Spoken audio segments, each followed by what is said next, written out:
Hey guys, and welcome to the FitPro Social with me, David Kyle. And me, Ash Burley.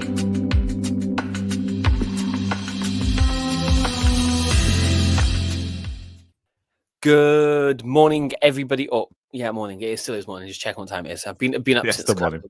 Good morning, everybody. How are you? And welcome to this week's FitPro Social with myself and Ash. Morning, Ash. How are things? Yeah, good. Not too bad. Getting ready for Christmas and the new year, and kind of winding things up a little bit here for work for the next few days. But still lots to do.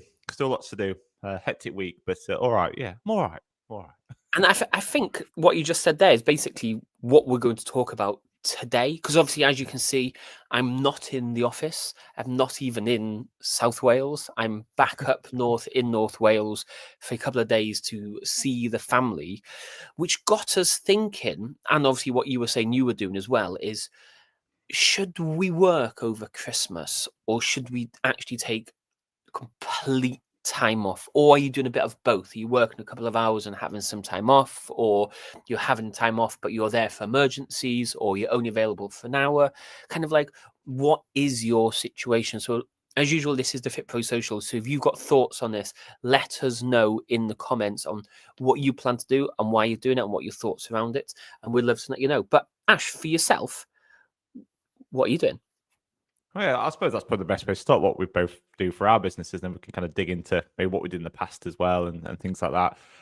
So we've always had time off from our business currently at the moment. So I'll have time off over Christmas. It's a big thing for our family. We're not religious in the slightest. It's just we spend a lot of time. It's a great time for everyone to get together. We see all our family. I've got family a bit like you in different parts of the country, so want to go and see them. So we take time off just to take some of the pressure away.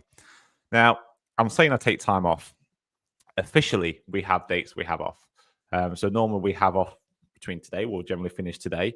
Or normally I'd say it'd be like the 23rd. It's just where the weekends fell.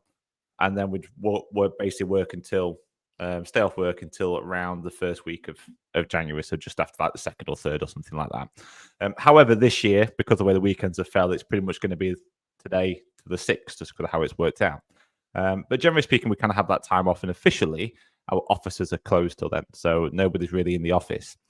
That said, we do still do bits of work. So we'll close off our main support desk. We close off like project work and things like that. But we still have our other support on. So we have our support community on.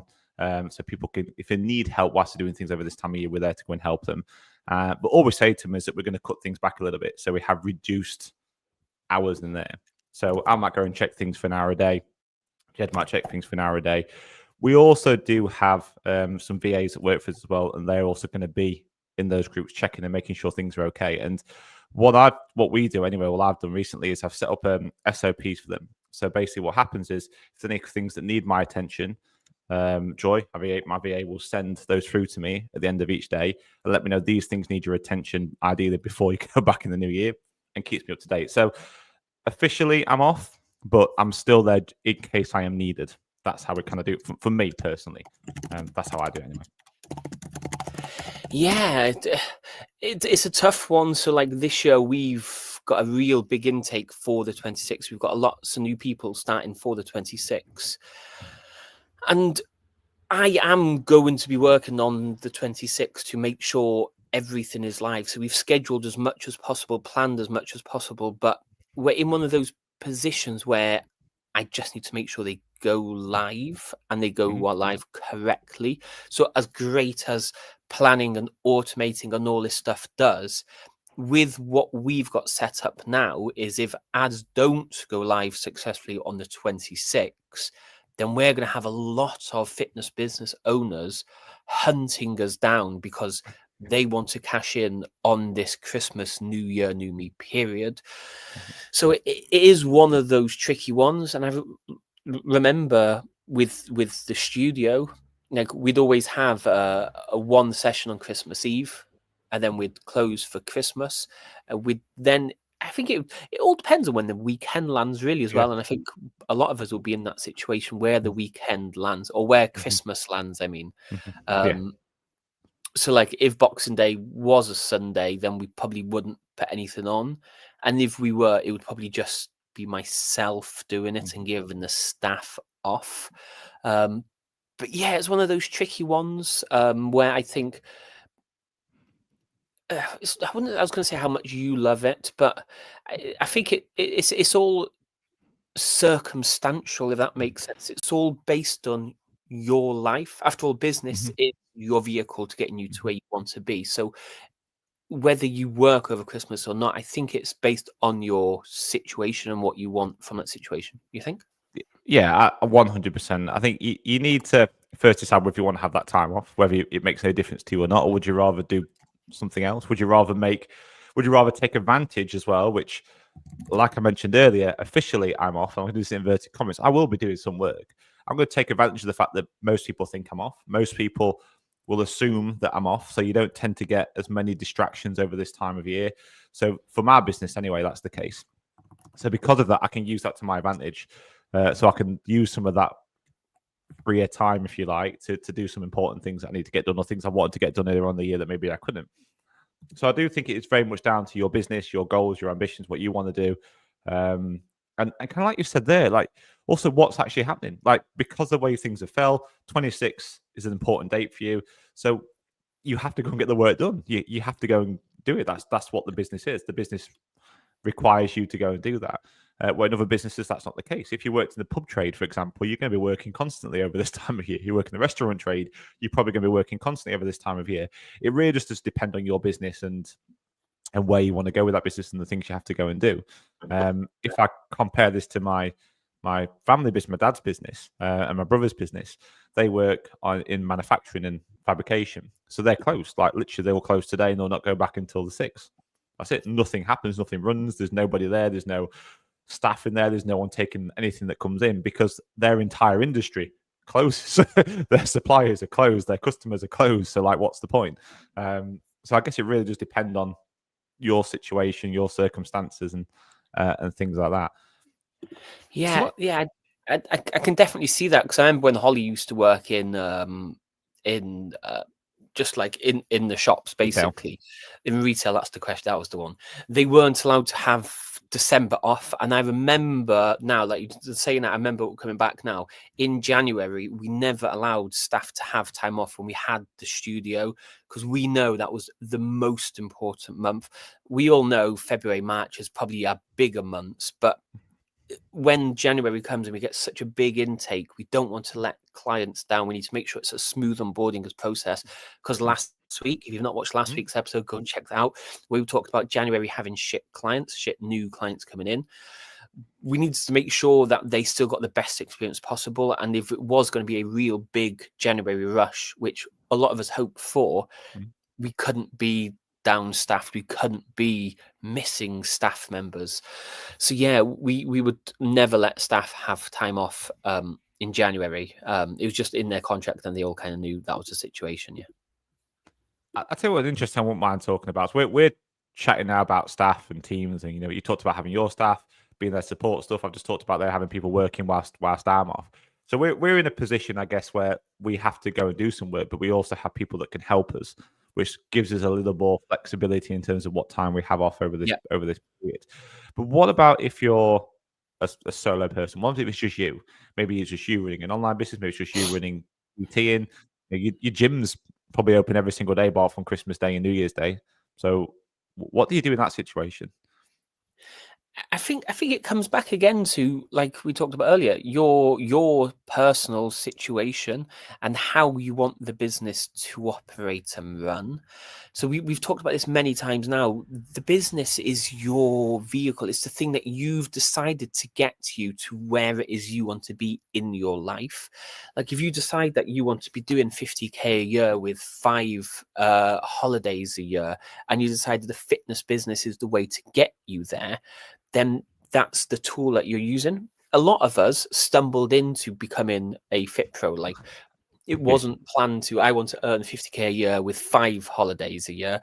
It was, I want to be a FitPro. But now we've become a FitPro and we've got our studio, we've got our boot camp, we've got our online fitness business.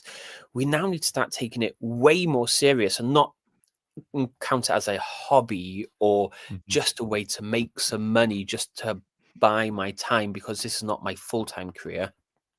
We need to now start putting structure and planning in place. This is my full-time career. This is the thing that's going to take me on holidays, get me the wage, buy the house, buy the car, support my family, retire me, whatever your situation is. So really start thinking about that. And then once you start knowing that type of stuff, you can then make better decisions on how you want to run the business. And then, like you say, your situation then, if it's just you, you've got your flat and it's just you, or you've got your house and it's just you, and you've got the spare time, then do what you enjoy doing. If it is doing a one-off Boxing Day session just to get all the people down and have a load of fun, that's totally fine. But it's also totally fine to close. And I know that I've got one boot camp, a guy called Mark. He's closed for 2 weeks. Like, they just completely shut. All his clients know. They do a little bit of online stuff, but the rest of it is all boot camp, and he's just shut, and it's in the terms and conditions. So don't feel bad for having time off, and don't feel bad for putting sessions on. If it's what you enjoy doing and it makes total sense for you to do that, then do it. I think that's an interesting one you said about don't feeling bad about it. I was chatting to one of our clients the other day, so online trainer, and he was saying he's actually feeling kind of guilty about wanting time off over Christmas, and he's had a very busy December, very busy December, and it's like it's starting to quiet down a little bit now, which it normally kind of does, and then it picks up again towards in sort of January, towards the end of Feb, and he was just saying that I'm feeling really guilty now. I don't really know what to do over Christmas. Like, do I go out there? Do I go all at it and really try and sell to people? Do I, what do I do? And we was chatting about different things where you can support your clients because you're online. At least you can automate a lot of that kind of stuff.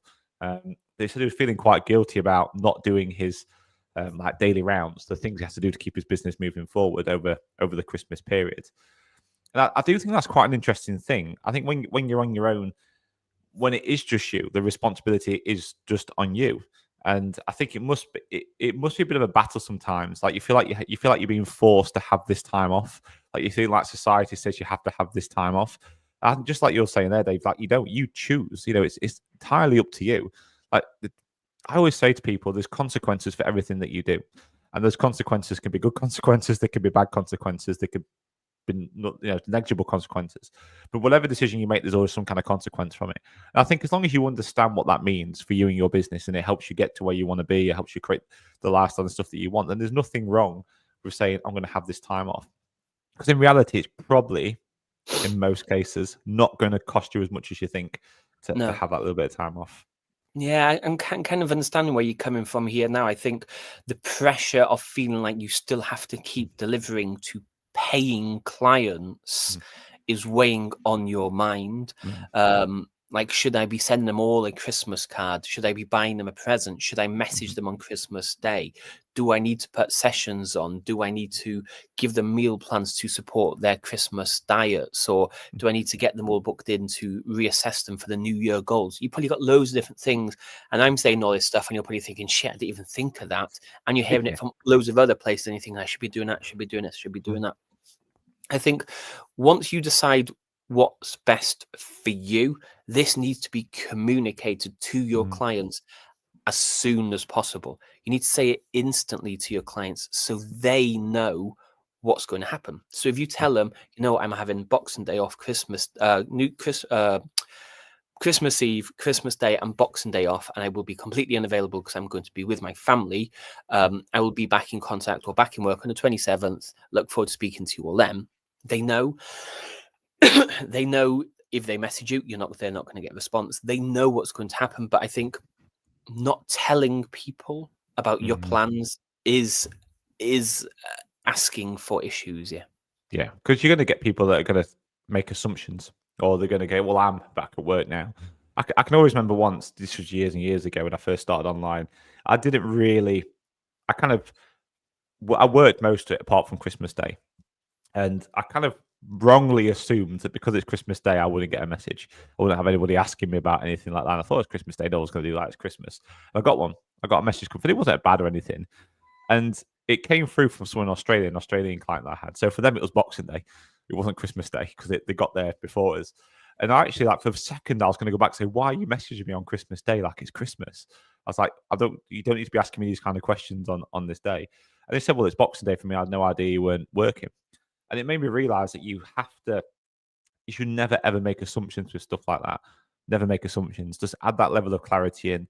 So, like now, for example, we have it in all our terms when people sign up about what's going to happen over these certain periods. So, this Christmas period, the festive period, bank holidays, for example. Like we specify UK bank holidays as well, where we have Yeah. time off in the office and how that thing. So, all that stuff's in there. And then way before, like we was talking about Christmas dates in November with people, we was letting clients know about this when new projects came on, which we knew might have pushed into this Christmas period. We actually said to them, like, just bear in mind that it might take a little bit longer because we're going to be having we're not going to be doing as much work over this period when we get to that period. And then we also do things like, in our case, we extend some of our support. So, for example, one of our services has an advanced support phase after we set stuff up for them. So we actually extend that, even though we're not really having full 2 weeks off, we extend it for 2 weeks to say, well, actually, we're going to make sure you still get the same value out of it. And we try and do things in place to make sure they don't need as much support. But that requires planning, it requires preparation. And it wasn't always like that. It was just through experience that we started to put those things in place. But I think something we touched upon last week. So you're saying this stuff now, and it's like, yeah. But where would I find the time to start planning all this, scheduling all this, and letting clients know and all this type of stuff?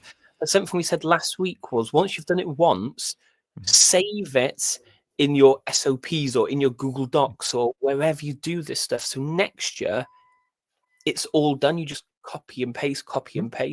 And I know all this stuff takes time. Like it really does take time to plan your Christmas dates and write it all out nice, whether you're going to put it on a nice little Canva picture and then let all the clients message all the clients and all these steps and everything. But once you've done it once and you've planned it and you've seen how it goes, you can document it and give it to VAs or give it to other staff members, or even if it's just you and you've got a partner, a mum or a dad or a family friend or something that can just help you message at this very crucial time to let clients know, then they can do that as well. But yeah, it feels like I'm saying the same thing over and over again every week.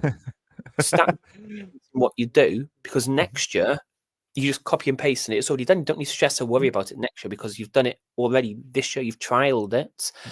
So yeah, it is one of those things about planning, preparing, letting people know way in advance so they know what to expect. Now, I like the fact that you say you've paid for our 90-day program, but that falls right in the middle of Christmas. So we're actually going to extend you to, we're going to give you 2 weeks extra. So it's not 12 weeks anymore. It's now 14 weeks. And you know why it's 14 weeks? Because this is what's happening over Christmas. Yeah. I just think that, again, that was all just came for experience of something a couple of years ago. And exactly, like I say, if we want to repeat it ourselves, it's what we did before and we've adapted it again. And it does become quicker. A perfect example of that is literally what happened the other day. So we have a Christmas SOP for Joy, who's my VA. And all I did is literally duplicate the Google Doc, changed it to the dates that are relevant for now. And all I literally do on there is I put on the message and emails that went out to people, which were the same as last year, just with the different dates on. So she's clear about what everyone's been told. And then a couple of things about these are the things I just want you to do that maybe I would normally do over that period, but I'm not here now. So I want you to carry on doing these. These are the minimum requirements I want you to hit over that period of time. And all it is duplicate it, change the dates so they're relevant. Because I think, kind of mentioned earlier, the way the weekends fall and the way Christmas fall and New Year's falls this year, it's falling just before the weekends. So it makes everything a little bit longer. It sounds like if you're going to have off the average that we would normally do, I think last year it was the 23rd to the 2nd, I think it was we had off. Where this year would technically work out as 21st basically to the 6th, because the way the weekends fall, even though it's the same amount of time off day wise. So we adapt those dates to suit. I sent to it. It took literally 2 minutes for me to do that, and it's just a repeat. And that's what happens every single year. And that's only because the first time we did it, put the effort into it, planned in advance, and then just kept adapting it. And yeah, we've made some tweaks and changes to it because things change. You learn from it. You look at the data, and you make some changes and stuff to it over time. But for the most part, it was just a repeat of what we did last year, repeat what we did the year before, repeat what we did the year before that. There's not really a difference. But Ash, why are you closing for 2 weeks? So I pay for these sessions. Surely I should get all my sessions that I've paid for. Yet you're closing the gym or studio or boot camp for 2 weeks. How's that fair? Shouldn't I get some money back? People could say that. I think it kind of goes back to what I mentioned earlier about how we've, like, throughout this business, we have those extended support for 2 weeks in it. And this comes down again to planning and preparation and being clarity. So if you're selling something and you don't have clarity in that about how that's going to work, and you're saying, right, you're going to get X amount of sessions per week all the time, then technically speaking, they're well within their rights to come and say that because that's what you've sold them. You've sold them this particular thing that's in there. And without being harsh on it, that's down to you and you not planning and preparing it properly. I think at the end of the day, you should make sure you have these things in place. You should make sure you say, right, I'm not selling you X number of sessions per week. What we're saying is, okay, if it's a boot camp, for example, for 48 weeks of the year. So give yourself, if it's just you on your own, you could say 48 weeks of the year, there's 3 boot camps available a week for you. And that gives you some lenience then. It gives you a couple of weeks off at Christmas, maybe a couple of weeks for yourself if it's just you doing it as well.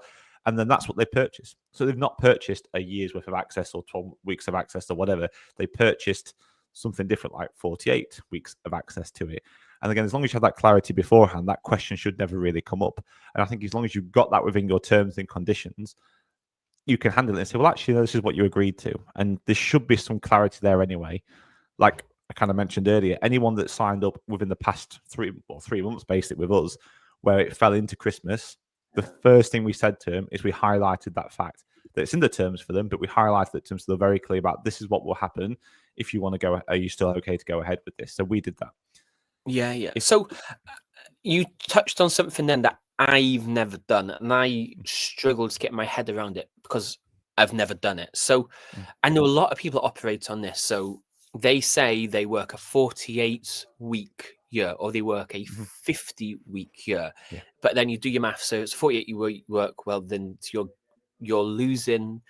giving the clients, they have to miss 4 weeks of the year or they have to miss 2 weeks of the year. Hopefully everyone's kind of getting the gist of what I'm saying. So Yeah. there's a lot of businesses that will run, let's say, a 48-week year. Clients pay every month, but the business is only open 48 weeks of that year. Yeah. I did that because maybe I was too scared to kind of what the backlash is. Did you ever do that? And am I explaining it right for people that maybe have? Yeah, you are explaining it right. Yeah, basically the concept is that you have there's 52 weeks in a year, which is what you normally run, and you might run a gym, studio, or whatever it is, any kind of business, especially a service-based business where you offer a service over that period of time. And then let's say someone's paying a monthly fee, subscription to that business, to that service. And if you was to offer that service 52 weeks of the year, then they actually get that service 52 weeks of the year. That's what you're saying to them. But what you're actually selling is not that. You're selling them a 48-week contract, but they're paying for over a year. And that's exactly what you said there, basically. So what they're paying for, they might be paying monthly, but that's all they're doing is just paying a monthly fee for it. There's going to be some times within that month where they can't get access to it. A bit like if you went to a commercial gym. If you went to a gym that's open between, the 24-hour gym that's open all the time and you pay monthly to it, it's a 24-hour gym, you pay monthly to it. But if you had a gym that's open between 6 a.m. and 10 p.m., it's not a 24-hour gym, but you still pay monthly for it. You're still paying for all those hours. It's the same principle as that. So all you're trying to do there is give yourself lenience to say, well, actually, there's going to be some times throughout the year where this service isn't going to be available to you. So what you're paying for is 48 weeks of that year, but all you're doing is we're spreading that out over a month. That's the only thing you're trying to do. Because there's that other one then of everybody pays 4 weekly as well. Again, I never did that, and because that was confusing. No, not 4 weekly. Everyone pays basically every 28 days. Yeah. Which that gives you 13 payments in a year. Which means exactly you make more money over the course of the year. Yeah, I don't know why we always do this. We go massively off tangent with these calls, but yeah. Did you ever do that where they paid every 28? Because I never did. No, I didn't do that. And I think a lot of it was down to having the 48-week year. Because I always thought in my head, this was my logic, and it could be completely wrong. It's just the logic in my head. I've got no real data to back this up. But in my head, I was thinking, if I'm selling this at 4 weeks each time, that's how they see it as 4 weeks. Where if I sell it as monthly, they're just seeing it as a subscription that I'm paying each month. Like, for example, some gyms some gyms in our local area, they would say, the payment's always coming out on this day. I never did that. Whatever day you signed up is the day the payment came out, and it worked that way. Yeah. And to me, it just kind of made it easier. Yeah, I had to manage cash flow a bit better, but I wasn't new to managing cash flow. I had business beforehand, so it wasn't a new thing for me. That where for me, it just kind of made more sense. It's like, okay, you're getting these 48 weeks of the year. And to be honest with you, sometimes it'd have more. Like most of the time, it was only 2 weeks off over Christmas.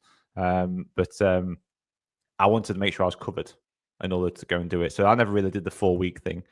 It's a bit like council tax, isn't it? You think of your council tax. I literally just thought of that then, yeah.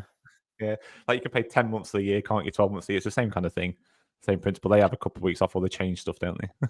But that then brings us back to this: do you actually take time off? So let's say you're having that week off, and you always do your finances on Monday. Obviously, if people pay all the time, you should be checking your finances every single day, making sure payments are Mm, going through.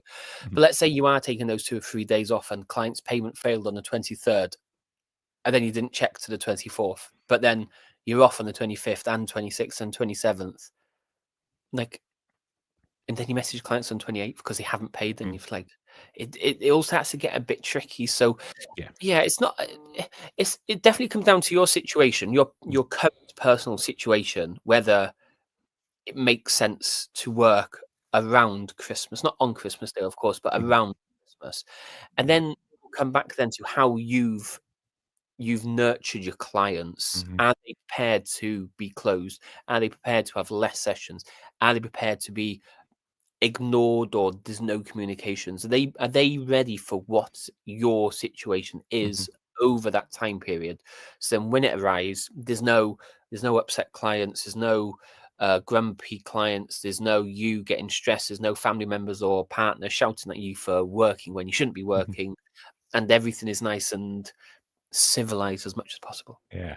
Yeah. I think there's lots of things you can do with that. And it is true, like, especially the payment thing is quite a good example, actually. If someone does miss payment, like you want to be checking those kind of things. And as your business develops, if you're new to this, you probably do it all manually. If you're not new to this or you've got software like Lead Deck or whatever, you can have automations that deal with that kind of stuff anyway. And I think as long as they see it as automations, they're not going to think you're at work.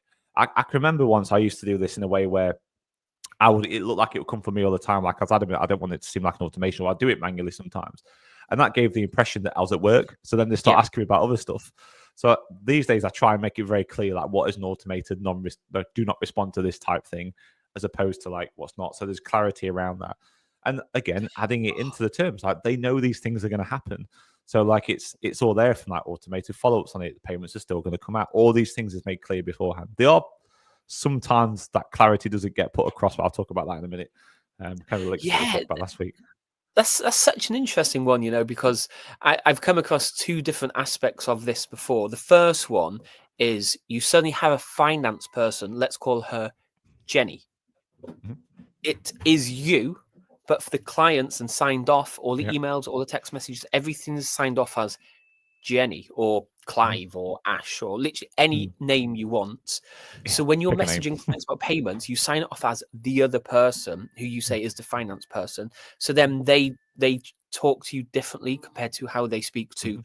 the finance person, because they might come up to you and say, "Oh, Jenny was being a bit harsh on the payment. I know I hadn't paid for a few days, but she was saying I need to pay, and my payment day carries on." Where they might come to you and say they'll try and push you because they know you're that person, and they're Mhm. trying to do it differently. Yeah. So yeah, creating a fictitious finance person, Mhm. even though it is you, to make sure clients don't treat you badly because they're trying to get one over you, Yeah. or what? Just yeah, There's, there's also, I mean, I've done this before. When I very first started out, well, for every business I pretty much started out, obviously you don't have a lot of money sometimes to spend on staff. And I always see the benefit of having a barrier, having a guard. And the idea what I mean by guard is if you're in charge, if it's your business, like Dave, you can't go higher than Dave in your business. So when people are talking to you, there's no escape for you.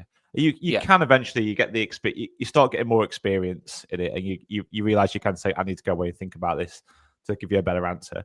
That comes with experience, that really. yeah, yeah, yeah. But it's difficult because when you're the top, that's it. That people expect you to have the answers all the time. So there's definitely times where I've had the Jennies, the Clives as my assistant or whatever, who's maybe responded to an email or sent the original email out. So when they come back, it's back to that person and they can go back, well, I'll pass this on to Ash. And then that way it gives you a bit of breathing space to think about it and you can decide on the route you want to go and do. And in the very early days, I used to do that because it used to take so much pressure off, Yeah. but it was useful for around time off as well, holidays, things like that. It was quite useful for that. So even though I was working sometimes, I used it the way of covering the fact I wasn't there. Or I didn't want them to know that I was actually kind of working.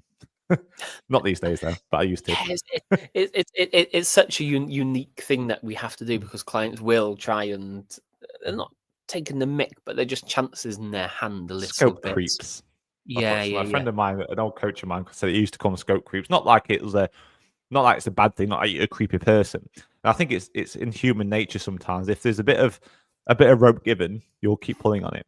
And I think you're kind of like that scope of what's been offered to them. You start to creep a bit further forward, and you creep a bit more and creep a bit more. I'm sure we've all had them, especially in the service industry. It just keeps going and going and going. And at some point, you have to go, actually, no, I can't do this, or you can do this, but we need to upgrade you, or something else like that. Yeah. And then the next package suddenly appears. Oh, you want the extra nutrition plan and meal? We've actually got a platinum level that I don't really talk about very often. Douche. There you go. I'm sure we've all done that before. Definitely, plenty of times of doing that. Cool. So appreciate everybody tuning in as usual. If you've got thoughts on working around Christmas, do let us know in the comments. But actually, just thinking out the date, then it's going to be the 27th. Are we having a week off, Ash, or are we doing one next Friday? I don't know, actually. I'm not sure what I'm doing on the 27th. I normally have a week off, but I'm tempted to do one because I'm probably going to be sat doing absolutely no. Although we've talked about letting everybody know way in advance of what's coming up. Yeah. This isn't important. You'll know on Friday. You'll know next Friday. Yeah, it'll be a surprise. Anyway, guys, I appreciate you all as usual. Do let us know if you've got comments or if you do want to come on and chat anything for in the fitness business. We definitely get you on as well. But until next week, maybe we'll speak to you. Ash, appreciate your time today. No worries, mate. I'll see you all soon. Cheers, everybody. Bye-bye. Bye. Thank you for joining us on this week's episode of the FitPro Social. Make sure you subscribe so you don't miss out on future episodes.